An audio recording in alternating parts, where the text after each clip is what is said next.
What's the biggest dump you've ever taken? I've done some huge ones. Not everyone enjoyed it, but I kept going, and I found people who love me for instead of despite them. Turns out there's some folks out there who love nothing more than the biggest, juiciest dump you have to give. I'm talking, of course, about info dumps.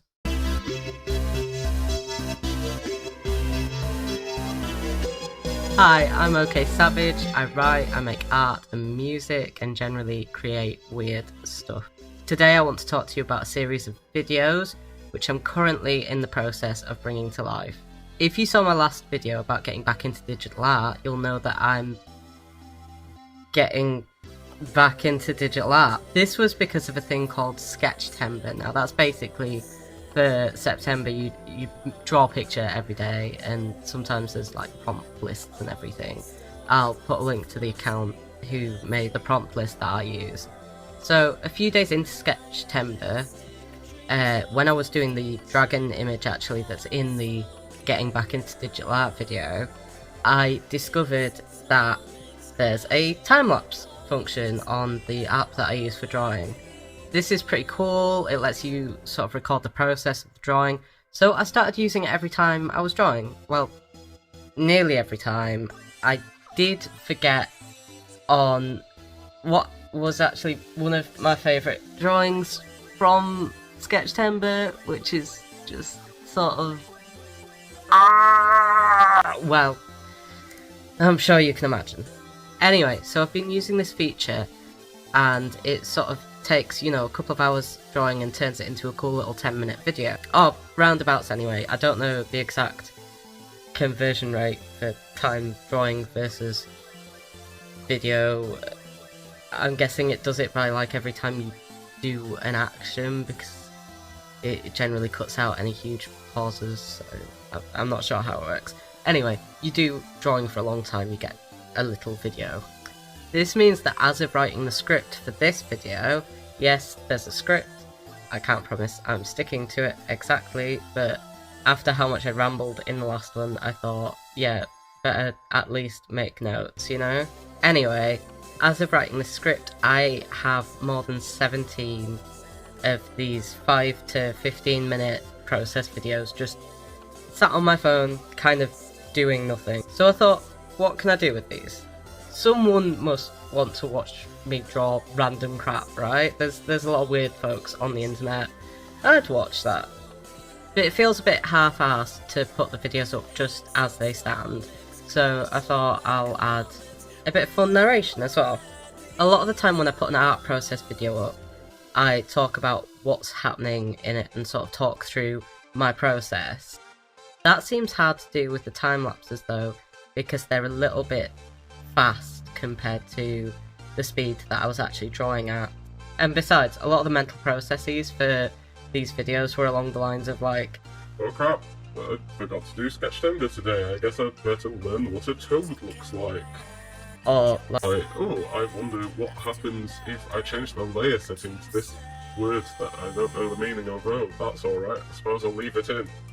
which I feel like could get old pretty quickly. So instead what I'm going to do is explore a bunch of random questions and topics that the subjects of the drawings kind of made me think of while I was drawing them. So not necessarily related directly to like the word that was the prompt for that drawing, but something that the drawing reminded me of at some point, and basically just go in and do a bunch of research around that topic and relate it to you.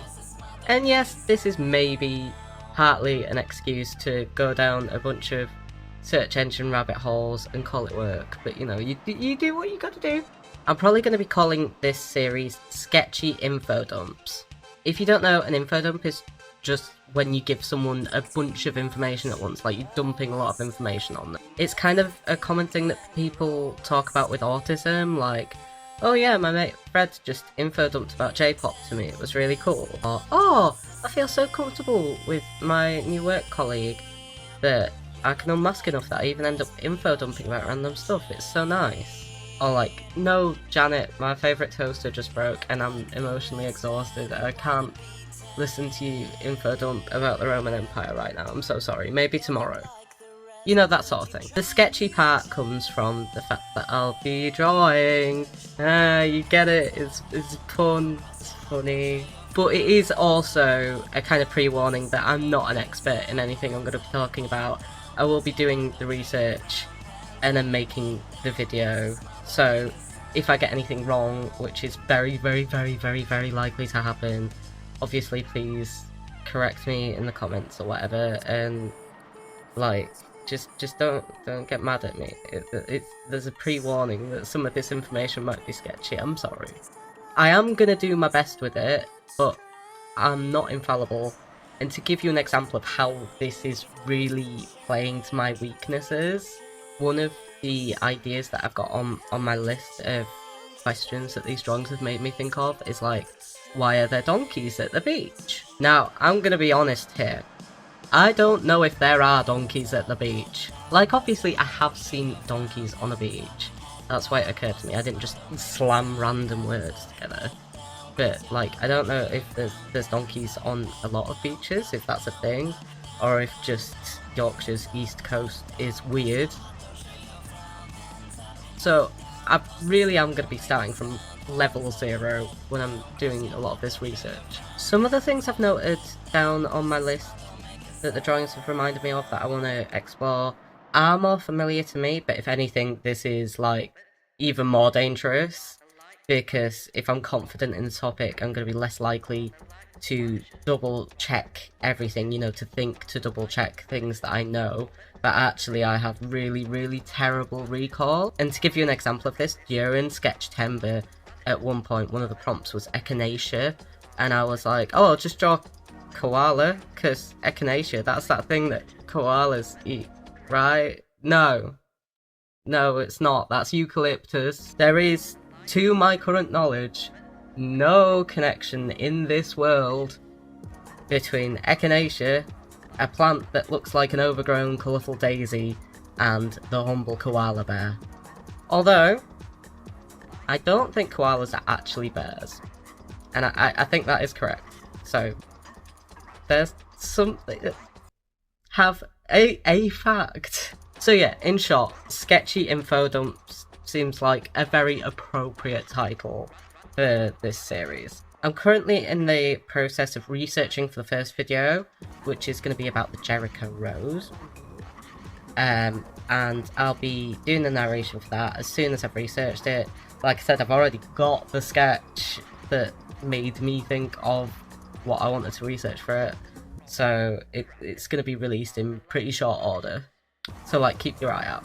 In the meantime, I have plenty of other cool stuff available to look at on my Patreon, where you could have actually seen this video a week earlier if you're watching because you found it on YouTube.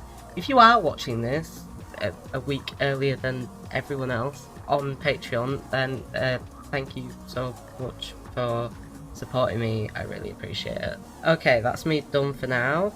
Remember to like and subscribe and do all the YouTube things, especially, you know, if you want to keep an eye out for this upcoming series. I guess I'll see you again when the first part of Sketchy Info Dumps comes out. Thanks for watching. Have a good one.